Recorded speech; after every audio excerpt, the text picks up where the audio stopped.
ជំរាបសួរអ្នកទាំងអស់គ្នាពេលនេះយើងមកតាមដានរឿង One Piece បន្តទៀតមុននឹងចាប់ផ្ដើមសូមអ្នកទាំងអស់គ្នាជួយចុច like មួយរួចរាល់ហើយតចាប់ផ្ដើមទាំងអស់គ្នាសាច់រឿងនេះចាប់ផ្ដើមជាមួយ Nami ដែលពេលនេះនាងកំពុងតែធ្វើដំណើរទៅកាន់ភូមិកំណើតរបស់នាងឈ្មោះភូមិ Kokoyashi បន្ទាប់មកនៅពេលដែលនាងដើរទៅដល់ខ្លោងទ្វារផ្ទះធំមួយស្រាប់តែមានក្មេងប្រុសម្នាក់ស្រែកផងយំផងកាន់ដាវមួយរត់សំដៅមកផ្ទះនោះផងដែរក្មេងប្រុសនោះនិយាយថាគាត់មកសងសឹកជាមួយនៅម្ចាស់ផ្ទះនឹងឈ្មោះអាឡង់ដែលបានសម្លាប់ប៉ារបស់គាត់ពេលនោះ Nami អត់មាននិយាយទេក៏ទិញដំបង3កណាត់ដែលនាងលាក់នៅកន្លែងពិសេសបណ្ដាក្មេងប្រុសនោះចេញហើយបានបោះលុយមកបាច់ទៅឲ្យគាត់រួចដេញគាត់ត្រឡប់ទៅផ្ទះវិញបន្ទាប់មកនាងបានដើរចូលទៅក្នុងផ្ទះនោះហើយបានជួបជាមួយនឹងមនុស្ស4នាក់ដែលរាក់ទាក់ជាមួយនាងខ្លាំងណាស់ហាក់បីដូចជាពួកគេធ្វើការនៅក្នុងក្រុមតែមួយនៅពេលនោះម្នាក់មេគេដែលមានឈ្មោះថាអាឡង់បានប្រកាសឲ្យគេរៀបចំពិធីជប់លៀងដើម្បីអបអរសាទរ Nami ដែលត្រឡប់មកវិញបន្ទាប់មកសាច់រឿងបានកាត់ទៅមើលឧសភដែលគាត់បានរកឃើញទូកគូអ៊ីមេរីហើយទូកនោះចតនៅមិនឆ្ងាយពីពីផ្ទះរបស់អាឡង់ទេសូរ៉ូអត់ដឹងទេថា Nami មកផ្ទះនឹងធ្វើអីទេតែគាត់ចង់បបួលឧសភនឹងចននេះសម្រាប់ចូលទៅនៅពេលនោះឧសភហើយនឹងចននេះបានយកញញោមវាយសូរ៉ូពីក្រោយឲ្យស្លាប់រួចចាប់គាត់ចោលនៅក្តោងទូកកុំឲ្យគាត់ធ្វើប្រទេសផ្ដាស់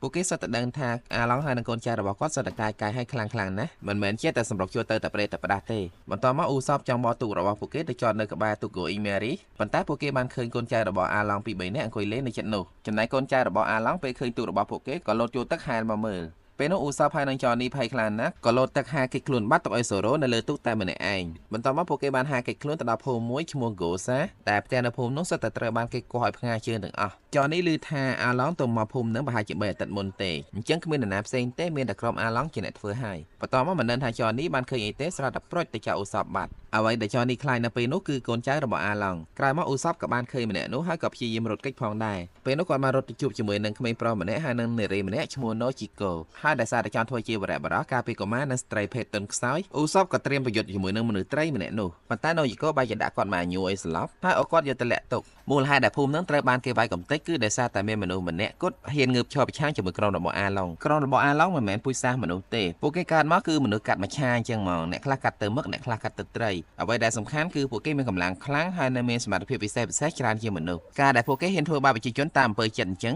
គឺដោយសារតែមានមេកម៉ារីនពុករលួយម្នាក់ឈ្មោះនេសាមីជួយកាងពួកគេត្រឡប់ទៅមើលសូរ៉ូវិញពេលនេះគេបានបញ្ជូនគាត់ទៅជួបជាមួយនឹងអាឡង់ហើយដោយសារតែខ្លាចអាឡង់សម្លាប់សូរ៉ូណាមីបានចូលខ្លួនមកដោះស្រាយជាមួយនឹងសូរ៉ូដោយផ្ទាល់នាងប្រាប់សូរ៉ូថានាងគឺជាសមាជិកចៅសមុទ្រនៅក្នុងក្រុមរបស់អាឡង់ហើយនាងដើរជាមួយនឹងក្រុមរបស់សូរ៉ូកន្លងមកគឺដើម្បីបោកពួកគេប្រើតែប៉ុណ្ណោះពេលនោះសូរ៉ូអត់ជឿនាងទេក៏លោតចូលទៅក្នុងទឹកទាំងដៃចោលចំណងចង់ដឹងថាណាមីជួយគាត់អត់ហើយច្បាស់ណាស់ណាមីមិនឲ្យសូរ៉ូលងទឹកស្លាប់ទេក៏លោតចូលទៅជួយគាត់ពេលស្រង់សូរ៉ូឡើងមកលើគោកវិញហើយណាមីបានវាយគាត់ប្រមាណដៃហើយប្រាប់អាឡង់ថាទុកសូរ៉ូឲ្យនាងចាត់ការដោយផ្ទាល់នៅពេលនោះផងដែរស្រាប់តែមានកូនចៅរបស់អាឡង់ម្នាក់រត់មកប្រាប់ថាសូរ៉ូមិនមែនមកតែម្នាក់ឯងទេមានគ្នារបស់គាត់ដែលមានចំហវែងម្នាក់មកជាមួយផងដែរហើយនៅពេលនេះម្នាក់នឹងរត់ទៅភូមិ Kokoyashi បាត់ហើយពេលលើអញ្ចឹងអាឡង់ក៏សម្រេចចិត្តធ្វើដំណើរទៅកាន់ភូមិ Kokoyashi ព្រោះគាត់ក៏មានការងារធ្វើនៅទីនោះផងដែរបន្ទាប់មកមិនយូរប៉ុន្មានក្រុមរបស់អាឡង់បានធ្វើដំណើរទៅដល់ភូមិ Kokoyashi នៅទីនោះអាឡង់បានរករឿងបរិសម្នាក់ដែលលួចលាក់អាវុធមិនឲ្យគាត់ដឹងហើយនៅពេលនោះគាត់ចង់សម្លាប់បរិសម្នាក់នោះដើម្បីកុំឲ្យអ្នកផ្សេងទៀតយកតម្រាប់តាមស្នាណាស់ដែលឧសភប្រើជំពាមបាញ់ទៅជួយគាត់តាន់ធ្វើឲ្យអាឡង់ខឹងជាមួយនឹងឧសភខ្លាំងណាស់ក៏គំតិចតែដែលឧសភឈរពីលើនឹងប៉ុន្តែនៅពេលនោះធ្វើឲ្យឧសភអត់តាន់បានទេត្រឡប់ទៅមើលសូរ៉ូបន្តិចវិញពេលអាឡង់ចេញពីផ្ទះណាមីបានទៅជួយរំដោះគាត់ហើយប្រាប់គាត់ឲ្យចាក់ចេញជាបញ្ញាប់បន្ទាប់មកណាមីបានធ្វើដំណើរទៅគ្រប់ភ្នំរបស់នាងដែលនៅទីនោះនាងបានជួបជាមួយនឹង Nojiko ដែលជាបងស្រីរបស់នាងផងដែរតាមរយៈការសន្ទនារបស់ពួកគេនៅពេលនោះយើងដឹងថាណាមីចង់សំលុយចំនួន100លានបារីដើម្បីរំដោះភូមិ Kokoyashi ចេញពីការត្រួតត្រារបស់អាឡង់ធ្លាប់សន្យាជាមួយណាមីថាបើសិនជានាងយកលុយចំនួនប៉ុណ្ណឹងឲ្យគាត់គឺគាត់ចូលធ្វើបាបប្រជាជននៅភូមិ Kokoyashi ទៀតហើយពេលនេះណាមីរកបានចិត្តគ្រប់ចំនួនហើយខ្វះតែ7លានទៀតទេត្រឡប់ទៅមើលសូរ៉ូបន្តិចវិញពេលគាត់រួចពីចំណងគាត់បានទៅវាយកូនចៅរបស់អាឡង់ដេកឡើងរៀបពេញផ្ទះបន្ទាប់មកគាត់បានឃើញកូនចៅរបស់អាឡង់ម្នាក់ដែលមានរូបរាងដូចមឹកឈ្មោះហាឈីកំពុងតែស្ទូចត្រីលេងនៅក្រៅផ្ទះហើយហាឈីនោះស្មានថាសូរ៉ូជាភ្ញៀវមករកអាឡង់ក៏មានចិត្តល្អជួយជូនសូរ៉ូទៅកាន់ភូមិ Kokoyashi ព្រោះគាត់ដឹងថាអាឡង់នៅទីនោះបន្ទាប់មកសាច់រឿងបានកាត់ទៅមើលក្រុមរបស់ Luffy ដែលកំពុងតែធ្វើដំណើរទៅតាមរកណាមីនៅតាមផ្លូវសានជីបានធ្វើម្ហូបយ៉ាងឈ្ងុយឆ្ងាញ់ដើម្បីឲ្យគ្នាគាត់ញ៉ាំហើយនៅពេលនោះក្លិនម្ហូបរបស់គាត់បានតាក់ទាញគោសមុទ្រយ៉ាងធំមកក្បាលឲ្យហែមកតាមគ្រាន់តែដឹងថាគោសមុទ្រនឹងចង់ទៅដើរម្ហូបញ៉ាំ Luffy ក៏បានសុទ្ធវាម្ដាយហើយសានជីក៏ថែមវា2ជើងទៀតបន្ទាប់មកចាប់វាឲ្យជួយអូទូដើម្បីឆាប់បានទៅដល់គោលដៅ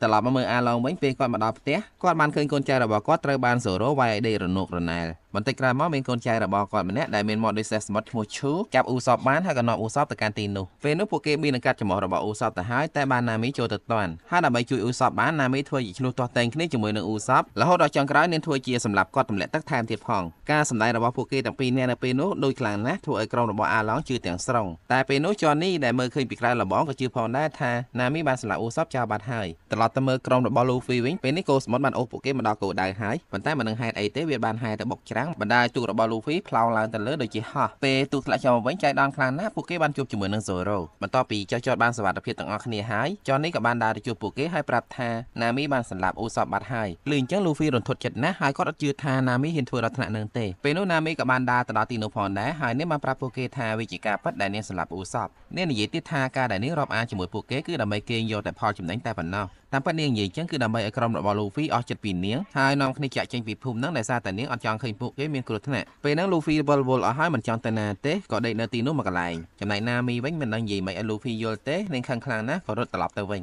ញក្នុងពេលជាមួយគ្នាមានហេតុការណ៍មួយបានកើតឡើងដែលនៅក្នុងនោះមានកងម៉ារីនមួយក្រុមផ្សេងទៀតបានធ្វើដំណើរមកចាត់ការក្រុមរបស់អាឡុងចោតដោយសារតែពួកគេបានទទួលពាក្យបណ្ដឹងពីអ្នកភូមិកូសាចាប់ដើមឡើងពួកគេបានបាញ់កាភ្លើងធំចូលទៅក្នុងផ្ទះរបស់អាឡុងតែអាឡុងពិតជាសាហាវណាស់បានប្រើថ្មីរបស់គាត់ខាងកំទេចក្រកាភ្លើងធំនោះចោលបន្ទាប់មកកូនចៅរបស់អាឡុងឈ្មោះឈូបានឡើងទៅលើទូករបស់កងម៉ារីនហើយប្រើទឹកមាត់បាញ់មេបញ្ជាការរបស់ពួកគេឲ្យរបួសក្នុងពេលជាមួយគ្នាមានកូនចៅរបស់អាឡុងម្នាក់ទៀតឈ្មោះហាឈីបានទៅរំកិលផ្កាថ្មនៅក្រោមទឹកបង្កើតបានទៅជាទឹកគួចយកទូករបស់កងម៉ារីនទៅបាត់អ្នកភូមិខូខូយ៉ាស៊ីទាំងអស់ដែលឈរមើលហេតុការណ៍នោះពិតជាអស់សង្ឃឹមខ្លាំងណាស់ព្រោះគ្មាននរណាអាចមកជួយពួកគេបានទេត្រឡប់ទៅមើល Usopp វិញពេលនេះគាត់បានទៅជួបជាមួយនឹងក្រុមរបស់ Luffy ហើយគាត់បានរៀបរាប់ដំណើររឿងគ្រប់យ៉ាងប្រាប់ពួកគេបន្ទាប់ពីដឹងរឿងអស់ហើយពួកគេបានពិភាក្សាគ្នាដើម្បីរកវិធីជួយ Nami ប៉ុន្តែពិបាកខ្លាំងណាស់ព្រោះ Nami អត់ចង់ឲ្យពួកគេលូកដៃចូលទេពេលនោះផងដែរស្រាប់តែ Nojiko បងស្រីរបស់ Nami បានទៅដល់ហើយនឹងចង់ប្រាប់រឿងរ៉ាវទាក់ទងនឹងប្រវត្តិរបស់ Nami ឲ្យពួកគេដឹងប៉ុន្តែចម្លែកខ្លាំងណាស់ Luffy អត់ចង់ដឹងពីប្រវត្តិរបស់ Nami ទេគាត់ដើរចេញពីកន្លែងនោះប្រាប់ថាគាត់ទៅដើរលេងបន្ទាប់មក Nojiko បានដំណើរប្រាប់ថាកាលពីតូចនាងហើយ Nami សុទ្ធតែជាក្មេងកំព្រាដូចគ្នាហើយពួកគេត្រូវបានម៉ាក់ចិញ្ចឹមម្នាក់ឈ្មោះ Bellamy យកទៅចិញ្ចឹមជីវភាពរស់នៅរបស់ពួកគេមិនសូវជាធូរធារប្រហែលទេរកបានត្រឹមមកគ្រប់ចាយតែប៉ុណ្ណោះមានថ្ងៃមួយនៅពេលដែល Nami ហើយ Nojiko ទៅលេងនៅផ្សារស្រាប់តែក្រុមចោរសមុទ្រអាឡុងបានទៅដល់ហើយទាមទារឲ្យអ្នកភូមិបង់លុយឲ្យពួកគេជារៀងរាល់ខែបើមិនចង់ឲ្យពួកគេសម្លាប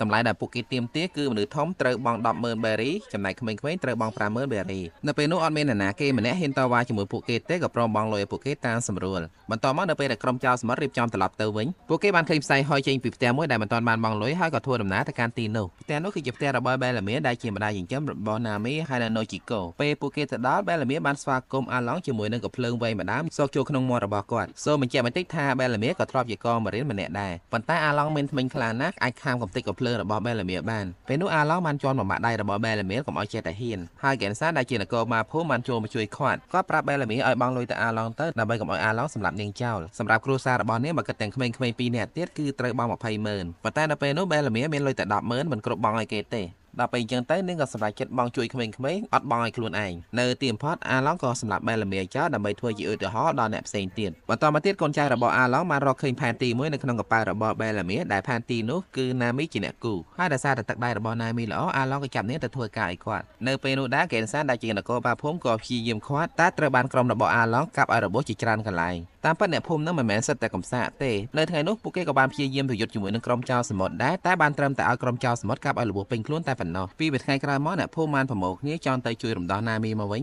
ញប៉ុន្តែ Nami បានមកជួបពួកគេហើយប្រាប់ថាមិនបាច់ទេព្រោះនាងព្រមធ្វើការជាមួយនឹងក្រុមចោរសមុទ្រហើយដើម្បីបានលុយចាយតាមពិតទៅ Nami មិនចង់ឲ្យពួកគេមានគ្រោះថ្នាក់ដោយសារនាងចាប់ពីពេលហ្នឹងមក Nami បានចាប់ផ្ដើមចេញទៅលួចលុយរបស់ចោរសមុទ្រយកទៅកប់ទុកនៅកន្លែងសម្ងាត់មួយព្រោះអាឡុងបានសន្យាជាមួយនាងថាបើសិនជានាងរកលុយបាន100លានយកទៅឲ្យគាត់នឹងដកលែងភូមិខូខូយ៉ាស៊ីឲ្យមានសេរីភាពពេលនេះយើងត្រឡប់មកមើលពេលបច្ចុប្បន្នវិញឥឡូវហ្នឹង Nami ខ្វះតែ7លានទៀតគ្រប់ចំនួន100លានហើយប៉ុន្តែថ្ងៃមួយកងម៉ារីនមួយក្រុមដឹកនាំដោយ Nezumi ដែលជាមន្ត្រីពុកអលួយបានទៅជួបនាងហើយទាមទាររើបអូសទ្រព្យសម្បត្តិដែលនាងលួចពីចោរទាំងអស់ដាក់ចូលជាសម្បត្តិរដ្ឋពេលនោះគាត់ដឹងថា Nami មានលុយចំនួនប្រមាណទៀតធ្វើឲ្យ Nami ដឹងថាកងម៉ារីនហ្នឹងសុំកលុំគ្នាជាមួយនឹងអាឡុងបន្ទាប់មកមិនយូរប្រមាណកងម៉ារីនបានរកឃើញលុយរបស់ Nami ពេលនោះ Nami មិនសុខចិត្តទេក៏សម្រុកជួតទៅតែត្រូវបាន Nezumi ទាញកំភ្លើងបាញ់គ្រាន់តែការបាញ់នោះមិនចំ Nami ទេគឺត្រូវចំ Nojiko ដែលចូលមករងគ្រាប់ជំនួសនាងបន្ទាប់មក Nami បានបញ្ញាប់នាំ Nojiko ទៅជួបពេទ្យភូមិហើយចៃដន្យ Luffy ក៏អង្គុយលេងនៅក្បែរនោះផងដែរពេលបានឃើញ Nami Luffy បានចូលទៅសួរនាងថាមានអីឲ្យគាត់ជួយអត់ប៉ុន្តែ Nami ខឹងជាមួយ Luffy ណាដែលអត់ព្រមនាំគ្នាចាក់ចេញពីភូមិនឹងទៀតក្រោយមកទៀត Nami បានរត់ទៅរក Arlong ដើម្បីជំរះបញ្ជីគ្នាប៉ុន្តែធ្វើអី Arlong អត់បានទេបានត្រឹមតែឲ្យគេសើចចំអកនាងតែប៉ុណ្ណោះស្របពេលជាមួយគ្នានោះអ្នកភូមិបានដឹងរឿងរ៉ាវរបស់ Nami ទាំងអស